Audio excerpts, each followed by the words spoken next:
नमस्कार, आप देख रहे हैं चार का वार, साथ में आपके शिखा ठाकुर। चार के वार में सबसे पहली खबर प्रधानमंत्री मोदी से जुड़ी हुई। गुजरात के खोडला धाम ट्रस्ट कैंसर अस्पताल के शिलान्यास में प्रधानमंत्री मोदी वर्चुअल माध्यम से शामिल हुए, जहां उन्होंने लोगों से कई अपील की। उन्होंने कहा कि विदेश में शादी करना उचित है, क्या साथ ही देश में ही शादी करने पर भी उनकी तरफ से जोर दिया गया। डिटेल में खबर बताऊंगी, उससे पहले प्रिया सिन्हा का रुख करते हैं। और दूसरी बड़ी खबर पीएम मोदी के दक्षिण दौरे से जुड़ी हुई। आज उन्होंने रामेश्वरम में समुद्र तट पर पहले स्नान किया, फिर योग और फिर मंदिर में दर्शन किए। क्या इसके मायने, हर एक तस्वीर के साथ हर एक जानकारी आप तक पहुंचाएंगे, लेकिन उससे पहले रुख करेंगे प्रीति नेगी का। और तीसरी बड़ी खबर महाराष्ट्र के डेप्यूटी सीएम देवेंद्र फडणवीस से जुड़ी हुई है, जिन्होंने रामलला पर टिप्पणी करने वालों को आड़े हाथों लिया। उन्होंने क्या कुछ कहा और कौन सा गाना सुनाया, आपको वो भी बताएंगे, लेकिन चौथी बड़ी खबर आपको महिमा बताएंगे। चौथी बड़ी खबर राम मंदिर से जुड़ी हुई, राम मंदिर पर सियासत से जुड़ी हुई आपको बताएंगे। वित्त मंत्री निर्मला सीतारमण ने तमिलनाडु सरकार पर आरोप लगाए हैं कि कल के प्राण प्रतिष्ठा कार्यक्रम का लाइव प्रसारण करने पर प्रतिबंध लगा रही है वहां की सरकार। पूरी खबर आपको विस्तार से बताएंगे। इस वक्त की बड़ी खबर आपको शिखा ठाकुर बताएंगे। तो चले चार के वार की करते हैं शुरुआत। प्रधानमंत्री नरेंद्र मोदी गुजरात के खोडला धाम ट्रस्ट कैंसर अस्पताल के शिलान्यास कार्यक्रम में वर्चुअली शामिल हुए। इस दौरान अपने संबोधन में प्रधानमंत्री मोदी ने कहा, ये मेरे लिए बहुत सम्मान की बात है कि मैं खोडला धाम की पवित्र धरती और इसके श्रद्धालुओं से जुड़ रहा हूँ। समाज कल्याण के लिए खोडला धाम ट्रस्ट आगे आया है। आज से यहाँ अमरेली में कैंसर अस्पताल और रिसर्च सेंटर का काम शुरू हो रहा है। आगे उन्होंने जनता से 9 आग्रह भी किए, जिसमें घरेलू पर्यटन को बढ़ावा देने की बात की गई। साथ ही गुजरात के खोडला धाम मंदिर ट्रस्ट द्वारा निर्मित किए जाने वाले कैंसर अस्पताल के भूमि पूजन समारोह में केंद्रीय स्वास्थ्य मंत्री डॉक्टर मनसुख मंडाविया भी शामिल हुए। कार्यक्रम में अपने संबोधन में प्रधानमंत्री मोदी ने लोगों से 9 कुल आग्रह किए। मेरे 9 आग्रह हैं, और माता का धाम हो और नवरात्रि की याद आना बहुत स्वाभाविक है, और इसलिए मैं कहता हूं 9 आग्रह हैं। मैं जानता हूं कि आप इनमें से कई क्षेत्रों में पहले से बहुत कुछ कर रहे हैं, लेकिन आपके लिए, आपकी युवा पीढ़ी के लिए मैं ये 9 आग्रह दोहरा रहा हूं। पहला, पानी की बूंद बूंद बचाइए और जल संरक्षण के लिए ज्यादा से ज्यादा लोगों को जागरूक करिए। दूसरा, गांव-गांव जाकर लोगों को डिजिटल लेन देन के प्रति जागरूक करिए। तीसरा, अपने गांव, अपने मोहल्ले, अपने शहर को स्वच्छता में नंबर 1 बनाने के लिए काम करिए। चौथा, जितना हो सके आप लोकल को, स्थानीय प्रोडक्ट्स को प्रमोट करिए। मेड इन इंडिया प्रोडक्ट्स का ही इस्तेमाल करिए। पांचवा, जितना हो सके पहले अपने देश को देखिए।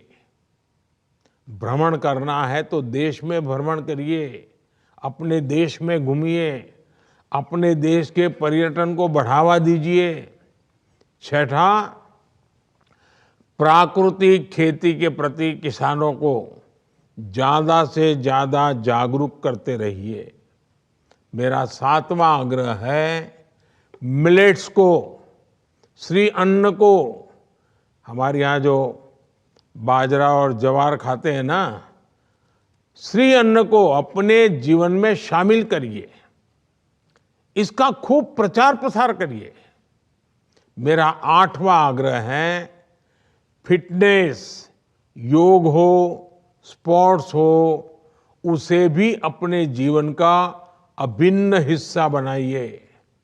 मेरा 9वां आग्रह है, और ये मैं मानता हूं कि हमारी नई पीढ़ी को ध्यान में रखते हुए आप सब से मेरा ज्यादा आग्रह है, किसी भी तरह की ड्रग्स और नशे की लत से बिल्कुल दूर रहिए। अपनी युवा बच्चों को बचाइए, इन्हें अपने जीवन से दूर रखिए। वहीं पीएम मोदी ने सस्ती दवाइयों से बचाए गरीबों के 30,000 करोड़ रुपए, और इसको लेकर के उन्होंने कहा कि सरकार कैंसर के मरीजों के लिए परेशानी मुक्त इलाज सुनिश्चित कर रही है। बीते 9 सालों में देश में करीब 30 नए कैंसर अस्पताल विकसित किए गए, 10 नए कैंसर अस्पतालों में काम चल रहा है। गुजरात ने स्वास्थ्य के क्षेत्र में काफी प्रगति की। आज गुजरात एक बड़े मेडिकल हब में तब्दील हो गया। 2002 तक गुजरात में सिर्फ 11 मेडिकल कॉलेजेस थे, लेकिन आज उनकी संख्या बढ़कर 40 हो गई। इन 20 सालों में एमबीबीएस सीट्स की संख्या भी बढ़कर 5 गुनी हुई। पीएम ने यह कहा कि देश के विकास के लिए लोगों का स्वस्थ रहना बेहद जरूरी है। आखिर में अपने संबोधन के वो कहते हैं कि क्या विदेश में शादी करना जरूरी है। उन्होंने साथ ही साथ अपील भी की है कि लोग देश में भी शादी करें। आजकल हमारे यहाँ भी ईश्वर कृपा से लक्ष्मी जी का वास हुआ है और मुझे खुशी है कि लक्ष्मी जी ने आपके यहाँ जगह पाई है। लेकिन क्या विदेश में शादी करना उचित है क्या? क्या हमारे देश में शादी नहीं हो सकती है क्या? भारत का कितना धन बाहर चला जाता है।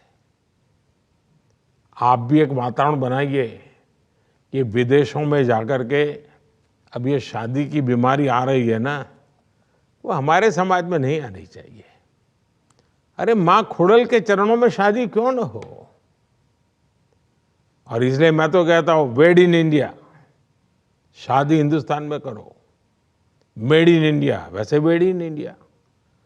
हमारी सरकार ने 10,000 जन औषधि केंद्र भी खोले हैं, जहां लोगों को 80% डिस्काउंट पर दवाइयां मिल रही हैं। अब सरकार पीएम जन औषधि केंद्रों की संख्या को बढ़ाकर 25,000 करने जा रही है।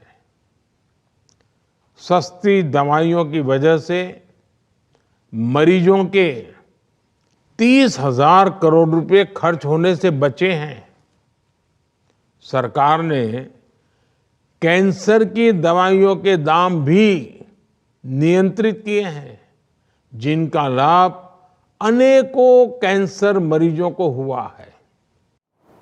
और चलिए आगे बढ़ते हैं, बात अयोध्या की। अयोध्या में होने वाली प्राण प्रतिष्ठा समारोह से पहले पीएम मोदी बीते कुछ दिनों से क्योंकि लगातार मंदिरों के दर्शन कर रहे हैं और अपने 2 दिवसीय दक्षिण भारत के दौरे के तहत पीएम मोदी आज धनुषकोडी के पास अरिचल मुनाई में पहुंचे। अरिचल मुनाई के बारे में कहा जाता है कि यहीं पर राम सेतु का निर्माण हुआ था और इसके बाद पीएम मोदी धनुषकोडी पहुंचे, जहां भगवान राम ने रावण को हराने की शपथ ली थी। यहीं से पवित्र मिट्टी लेकर वो लंका के लिए आगे बढ़े थे और इन यात्राओं का काफी महत्व है क्योंकि पीएम कल राम मंदिर की प्राण प्रतिष्ठा के लिए अयोध्या जा रहे हैं। धनुषकोडी मंदिर का महत्व, ये मंदिर श्री कोंदर राम स्वामी को समर्पित है और आपको बता दें कि कोठंडा राम स्वामी का अर्थ धनुषधारी राम है। ये धनुषकोडी नामक स्थान पर स्थित है और ऐसा कहा जाता है कि यहीं पर विभीषण पहली बार श्री राम से मिले थे और उनसे शरण मांगी थी। इसके बारे में ऐसा भी कहा जाता है कि ये वही स्थान है जहां श्री राम ने विभीषण का राज्याभिषेक किया था। पीएम मोदी ने श्री रंगम और रामेश्वरम में रंगनाथ स्वामी और अरुलगिमी रामानाथम स्वामी मंदिर का दौरा भी किया था और रामायण से जुड़े तमिलनाडु के मंदिरों का दौरा सोमवार को उत्तर प्रदेश के अयोध्या में राम मंदिर में प्राण प्रतिष्ठा समारोह से ठीक पहले हो रहा है। और इसीलिए जो 6 तस्वीरें हैं सिलसिलेवार तरीके से ये बताते हुए कि किस तरीके से प्रधानमंत्री लगातार मंदिर का दौरा कर रहे हैं। और देखिए, केंद्रीय वित्त मंत्री निर्मला सीतारमण ने बड़ा दावा करते हुए तमिलनाडु सरकार पर गंभीर आरोप लगाए। कहा कि राज्य सरकार ने राम मंदिर के प्राण प्रतिष्ठा समारोह के लाइव प्रसारण देखने पर प्रतिबंध लगा दिया। हालांकि तमिलनाडु के मंत्री ने वित्त मंत्री के दावों का खंडन किया। सीतारमण ने कहा है कि तमिलनाडु सरकार ने राम मंदिर उद्घाटन समारोह के लाइव प्रसारण पर रोक लगा दी है। वित्त मंत्री का पोस्ट वित्त मंत्री ने एक्स पर पोस्ट करते हुए लिखा, तमिलनाडु सरकार ने 22 जनवरी को राम मंदिर से जुड़े कार्यक्रमों के लाइव प्रसारण को देखने पर प्रतिबंध लगा दिया। तमिलनाडु सरकार के हिंदू धार्मिक और धर्मार्थ बंदोबस्ती विभाग ने प्रतिबंधित मंदिरों में राम के नाम पर किसी भी पूजा भजन और इसके अलावा प्रसादम अन्नादम की अनुमति नहीं दी है। पुलिस निजी तौर पर संचालित मंदिरों को भी कार्यक्रम आयोजित करने से रोक रही है। वो आयोजकों को धमकी दे रहे हैं कि वो पंडाल तोड़ देंगे। हिंदू विरोधी कार्रवाई की कड़ी निंदा करते हुए यहाँ पर निर्मला सीतारमण नजर आई हैं और इस वक्त आपको एक्स पर जो उनका पोस्ट है वो भी दिखा रहे हैं, जिसमें वो तमिलनाडु सरकार पर कई आरोप लगाते हुए नजर आई। और इसी बीच अयोध्या में भगवान राम का भव्य मंदिर बन रहा है। 22 जनवरी को रामलला की प्राण प्रतिष्ठा है, यानी कल, और इस पर राजनीति भी खूब हो रही है। इस बात पर अब देवेंद्र फडणवीस ने कहा है कि जो नालायक लोग हैं केवल वही अयोध्या नहीं जा रहे हैं। अयोध्या में भगवान राम का भव्य मंदिर बनकर के तैयार हो रहा है। 22 जनवरी को यानी कल रामलला की प्राण प्रतिष्ठा, और उससे पहले ये जो सियासी बातें हैं वो सामने आ रही है फडणवीस की तरफ से। प्रधानमंत्री नरेंद्र मोदी समेत देश भर के साधु संत इस कार्यक्रम में भाग लेने वाले हैं। वहीं रामलला के अस्थायी दर्शन के लिए फिलहाल के लिए उसे बंद किया गया है। पब्लिक के लिए भगवान राम के नाम पर राजनीति भी इन दिनों अपने चरम पर है। और इसी बीच अयोध्या से जो है वो राम भक्ति की तस्वीरें सामने आ रही है। पूरे देश में इस वक्त श्री राम के नारे लगाए जा रहे हैं। राममय है पूरा देश, लेकिन इसी बीच जो सियासतदान हैं वो सियासी अखाड़े में कूद पड़े हैं। और फडणवीस की तरफ से ये स्टेटमेंट दिया गया है, उनकी तरफ से कहा गया कि वो लोग नालायक हैं जो प्रभु श्री राम के दर्शन करने नहीं जा रहे हैं।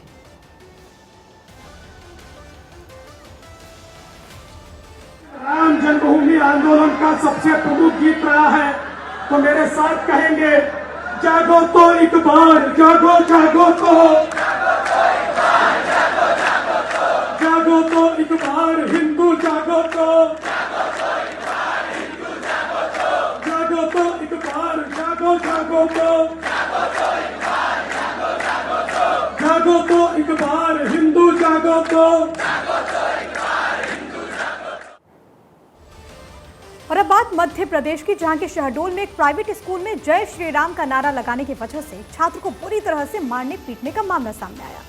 पीड़ित बच्चे के परिजनों की शिकायत के बाद पुलिस ने आरोपी टीचर, स्कूल के डायरेक्टर के खिलाफ केस दर्ज करते हुए गिरफ्तारी कर ली है। छात्र की उम्र 12 साल बताई जाती है। स्कूल में पिटाई की इस घटना के बाद पीड़ित बच्चे के परिजन नाराज हैं। थाने लेकर के पहुंचे पुलिस ने परिजनों की तहरीर के आधार पर आरोपी टीचर, स्कूल के डायरेक्टर के खिलाफ कई धाराओं में मामला दर्ज कर लिया है। जय श्री राम की कक्षा में जय श्री राम के नारे लगा रहे थे। कुछ बच्चों ने स्कूल में जाकर कंप्लेंट किया। एक अब्दुल वाहिद टीचर करके हैं, उन्होंने बच्चे को इस कदर मारा है कि मारते रह गए, एकदम कंटिन्यू मारते रह गए हैं। लड़का पूछता रह गया कि मेरे क्यों मारे हैं, क्यों मार रहे हैं, क्यों मार रहे हैं। उन्होंने कोई जवाब नहीं दिया है। आज एक मामला आया था जिसमें ग्रीन बेल्स स्कूल के छात्र के साथ एक अध्यापक के द्वारा मारपीट की गई, जिस पर छात्र थाना आया। थाने आने पर तत्काल उसकी रिपोर्ट पर आरोपी मास्टर और प्राचार्य के खिलाफ में मामला कायम किया गया है। मामला विवेचना में है।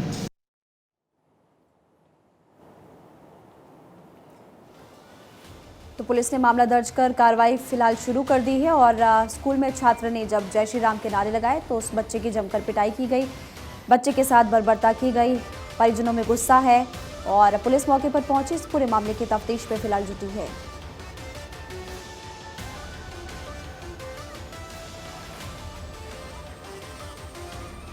और चलिए आगे बढ़ते हैं। जमानत के लिए कोर्ट से फर्जीवाड़ा, सुप्रीम कोर्ट भी हैरान रह गया। सुप्रीम कोर्ट ने जमानत पर रिहा होने के लिए अदालत को गुमराह करने के मामलों पर संज्ञान लेते हुए निर्देश जारी किया है।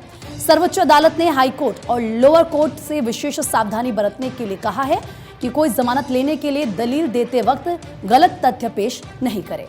उच्चतम न्यायालय ने ये निर्देश उस वक्त जारी किया जब उसे उड़ीसा उच्च न्यायालय के एक मामले का पता चला। हाईकोर्ट ने एक व्यक्ति को एनडीपीएस एक्ट के तहत जमानत दी थी। कुशा दुरुका नाम के आरोपी की जमानत याचिका हाईकोर्ट से खारिज हुई तो वो सुप्रीम कोर्ट चला गया, जहां उसकी याचिका पर सुनवाई होनी थी। तब तक दुरुका ने हाईकोर्ट में दूसरी बार आवेदन कर दिया और उसे हाईकोर्ट से जमानत मिल गई। ये पूरा मामला सुप्रीम कोर्ट में लंबित था। तभी पिछले वर्ष अक्टूबर में वो उच्च न्यायालय से जमानत पाने में सफल रहा। सुप्रीम कोर्ट को ये पता चला तो उसने राज्य सरकार से रिपोर्ट मांगी। उड़ीसा के कानून मंत्रालय ने एक एफिडेविट देकर कहा कि हाईकोर्ट में विरोधी पक्ष के वकील को भी इसकी जानकारी नहीं थी।